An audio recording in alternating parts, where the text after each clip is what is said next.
Es decir, uno puede tener diferencias, uno puede incluso pensar que el presidente debería renunciar, irse o ser vacado, pero mientras tanto es el presidente.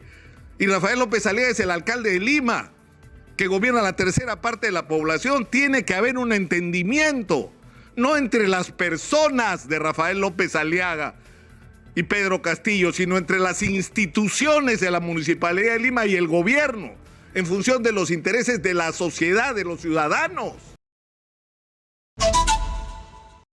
Yo creo que ha llegado el momento en que pongamos las cartas sobre la mesa y salgamos de esta situación insostenible en la que estamos. Es decir, lo que estamos viviendo es un contexto en el cual, por un escasísimo margen, Pedro Castillo gana la presidencia de la República. Y esto al final de una campaña con un nivel de polarización pocas veces vista en el Perú. Un país profundamente dividido, no solamente entre Lima y el interior del país, sino como quienes pretendían, cuando llamaron a votar por Keiko Fujimori, que el Perú estaba dividido entre los demócratas que estaban con Keiko Fujimori y los comunistas que querían lanzar al país por el abismo, que estuvieran con Pedro Castillo, o incluso aquellos que no quisieran votar por ninguno de los dos. Y esta tremenda polarización es la que nos ha llevado a una situación que a estas alturas ya resulta insostenible. Es decir, no podemos seguir colgados esperando que en cualquier momento caiga el profesor Castillo.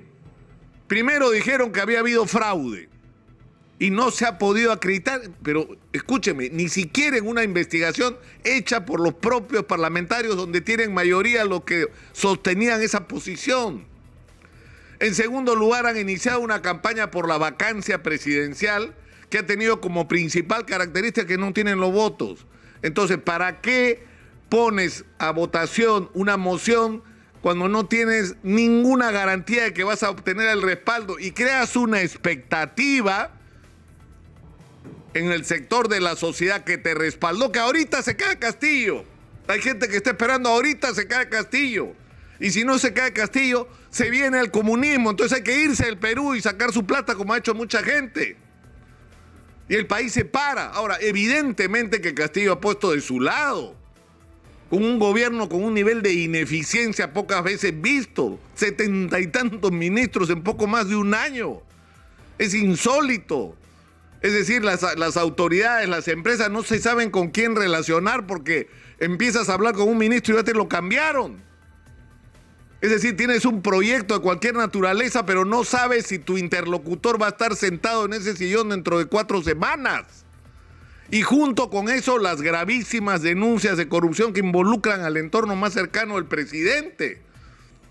Entonces, el problema es que en este contexto, todos tenemos que poner de nuestro lado para salir de esta parálisis que nos está haciendo daño y le está haciendo daño sobre todo a los más vulnerables.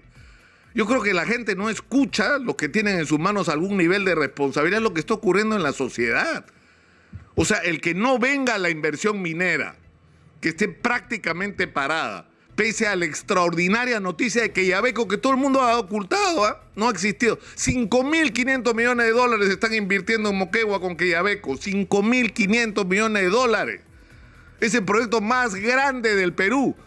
El problema es que está solito el proyecto. Hay 54 mil millones de dólares más en inversión minera esperando para entrar y no entran por la falta de confianza en un país que no se sabe cuál va a ser su destino, porque ahorita se cae Castillo, ¿no es cierto?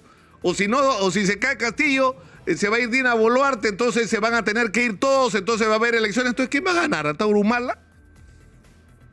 ¿Ese es nuestro destino? ¿A eso estamos condenados? Porque si hablamos de abismo, ese sí es un abismo, ¿eh? Y un abismo para atrás, además. Porque Antauro Humala no propone el país está mal, que no hay que ser un genio, pues acá lo decimos todos los días. ¿Qué novedad nos está contando Antauro Humala? ¿Que hay corrupción? Por supuesto que lo sabemos y lo denunciamos todos los días. ¿Que se manejan mal los recursos? Pues por supuesto. Y su hermano, al quien él hizo presidente, por el cual él hizo campaña 15 años o 12 años, es uno de los responsables de que estemos como estamos, porque Antauro Humala también es responsable de lo que hizo su hermano. O sea, que no nos venga a contar historias y nos viene a proponer que la salida del Perú hacia el futuro es aventarnos hacia atrás, hacia Velasco Alvarado, hacia estatizar. Ya vivimos eso. Y ya vivimos las consecuencias en términos económicos, sociales, políticos. No solo por la pérdida de libertades, sino por el fiasco que significó el afrontar problemas reales del Perú, pero afrontarlos mal y resolverlos mal. Porque si en el Perú había pobreza y explotación en el campo, la reforma agraria de Velasco empobreció aún más a la gente. Lo que provocó fue miseria y estampida en el campo. La gente huía del campo peruano porque huía del hambre. Entonces esas cosas no las debemos olvidar, pero ese no es el tema en este momento. El tema es que necesitamos un acuerdo mínimo. Hay sospechas sobre la posibilidad de que el presidente esté involucrado en actos de corrupción. Tenemos una constitución que no permite acusar al presidente, pero no impide investigarlo. Y es lo que está haciendo la fiscal de la Nación. Y la fiscal debe llevar esa investigación con responsabilidad, con serenidad y libre de todo sesgo político. No escuchar a los políticos es lo que tiene que hacer la fiscal de la Nación y hacer su trabajo con una perspectiva puramente técnica. Y en algún momento nos dará sus conclusiones y el Congreso tendrá que decidir qué se hace con esas conclusiones y los ciudadanos también. Porque los peruanos hemos probado lo que podemos hacer cuando estamos molestos con nuestros políticos. Pero mientras tanto, ¿qué? El país no puede estar parado, tiene que haber un encuentro entre el Ejecutivo y el Congreso. Rafael López Aliaga ha dicho esta semana acá en Exitosa, en una entrevista que yo he agradecido porque ha sido la primera que le he dado a algún medio de comunicación, pero ha dicho algo con lo que yo no estoy de acuerdo. Es decir, uno puede tener diferencias, uno puede incluso pensar que el presidente debería renunciar, irse o ser vacado, pero mientras tanto es el presidente. Y Rafael López Aliaga es el alcalde de Lima, que gobierna la tercera parte de la población. Tiene que haber un entendimiento, no entre las personas de Rafael López Aliaga y Pedro Castillo, sino entre las instituciones de la Municipalidad de Lima y el gobierno, en función de los intereses de la sociedad, de los ciudadanos. Entonces no podemos seguir esperando, no podemos seguir congelados, porque eso nos hace daño a todos.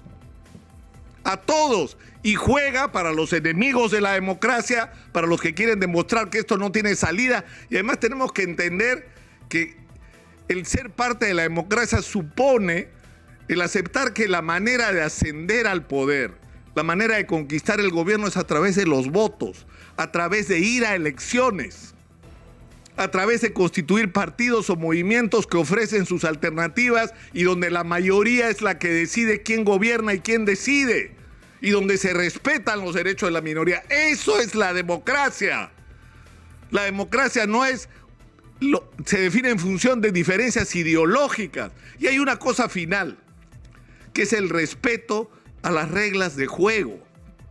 No se puede pretender, como se está haciendo ahora, acomodar las reglas de juego en función a la circunstancia política.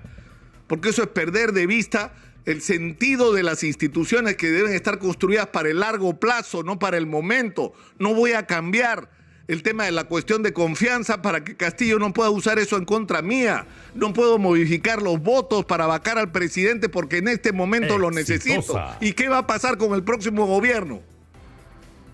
¿Vamos a volver a retroceder a las reglas anteriores? Es decir, no puede ser que sigan en esto. Y no puede ser finalmente que se desconozca la legitimidad de nuestras autoridades electorales.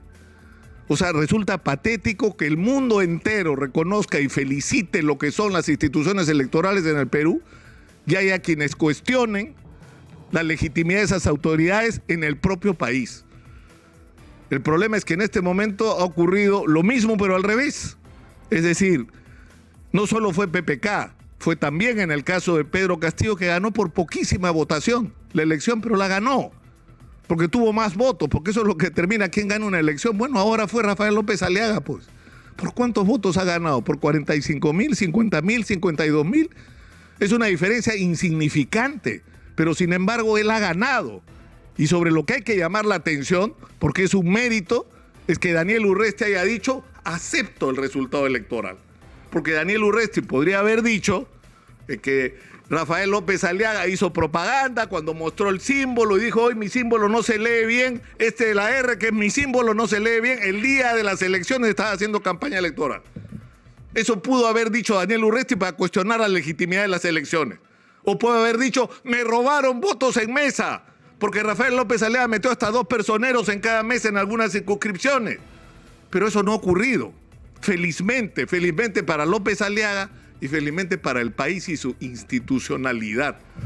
Pero finalmente, y para terminar, yo creo que estamos en un momento crítico donde cada uno tiene que mostrar un nivel de responsabilidad y una disposición a ceder en función de los intereses de los ciudadanos, sin renunciar a sus posiciones, sin renunciar a la fiscalización, sin renunciar a las investigaciones, que para eso está el Ministerio Público, pero poniendo por delante el interés de los ciudadanos. Por Dios, ¿por qué es tan difícil esto? En fin, por hoy lo dejamos ahí. Soy Nicolás Lucar, esto es Hablemos Claro. Estamos en Exitosa Perú, la voz de los que no tienen voz. Hablemos Claro.